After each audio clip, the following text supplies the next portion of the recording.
Yesterday in China, the 18th Communist Party Congress ended, and today we've had the list of the new Politburo Standing Committee.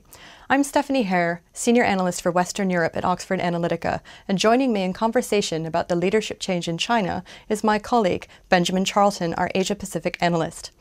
Benjamin, thanks so much for joining us today. Pleasure to be here. Now, we've got this new list of the leadership. Who's on it, and what does it mean? That's right. The leadership team has been reduced from 9 people to 7 people. This is the first important point to note.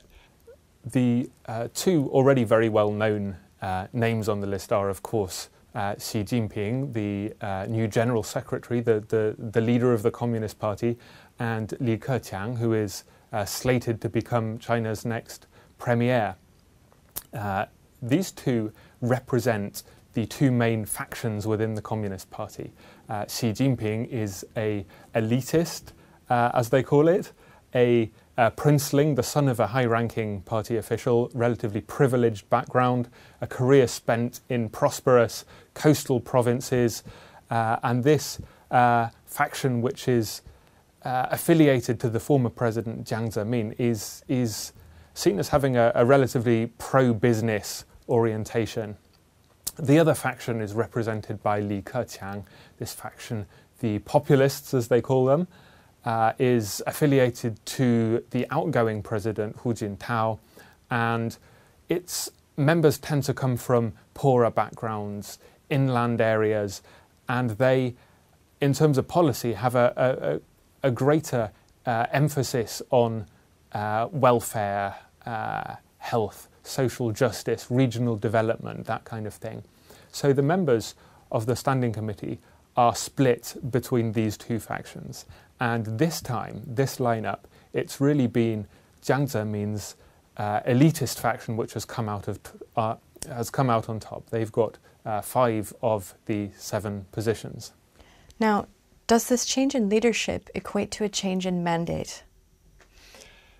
Well, it's very different in China from a parliamentary or presidential system. The new leaders do not sweep into power with a popular mandate to shake things up.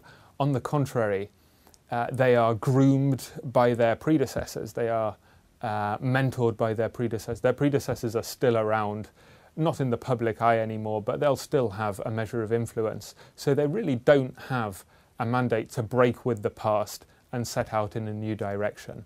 Instead, what they're going to have to show during the early period of their term is their commitment to the party's goals as already established. They're going to have to reassure people in the party, in China, in the rest of the world, that everything is under control, that they shouldn't expect any kind of radical uncertainty, and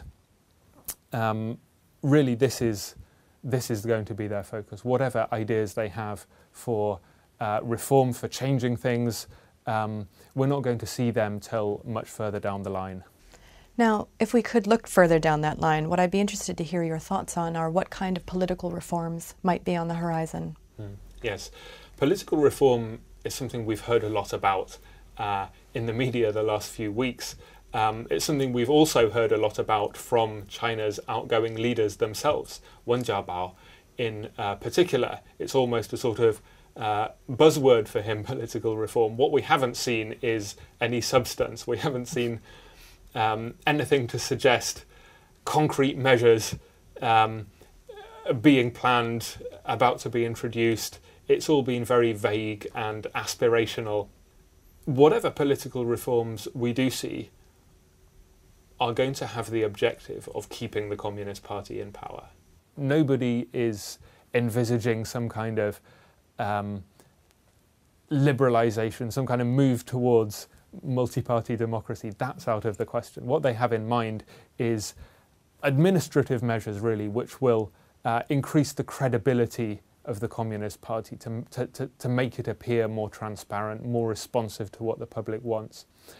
If we see any movement on political reform, what we'll see is things like greater competition for leadership posts within the party, perhaps some liberalisation of the media to allow greater public scrutiny, perhaps more transparency about the way that the internal management of the Communist Party works. That's the kind of thing we're talking about.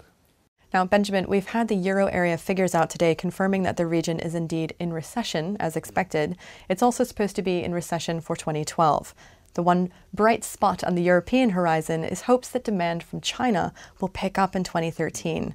Can you tell me, does this leadership change have anything to tell us about economic policy in China?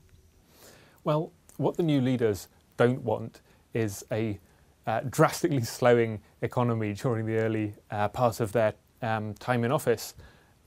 If we look at the last couple of months of economic data out of China, we see signs of the economy stabilising, perhaps even rebounding. So what we're not going to see is any kind of massive stimulus of the sort we saw back in 2008, 2009. Instead, the new leadership is going to be returning to the longer-term priorities, by which we mean rebalancing the Chinese economy from the model it's followed up to now, which is driven by exports and investment, often state investment. The shift from that to a growth pattern driven by domestic consumption. Excellent. Thank you so much, Benjamin. This has been fascinating. For those of you who are interested in following China, we're putting out our Prospects 2013 brief tomorrow.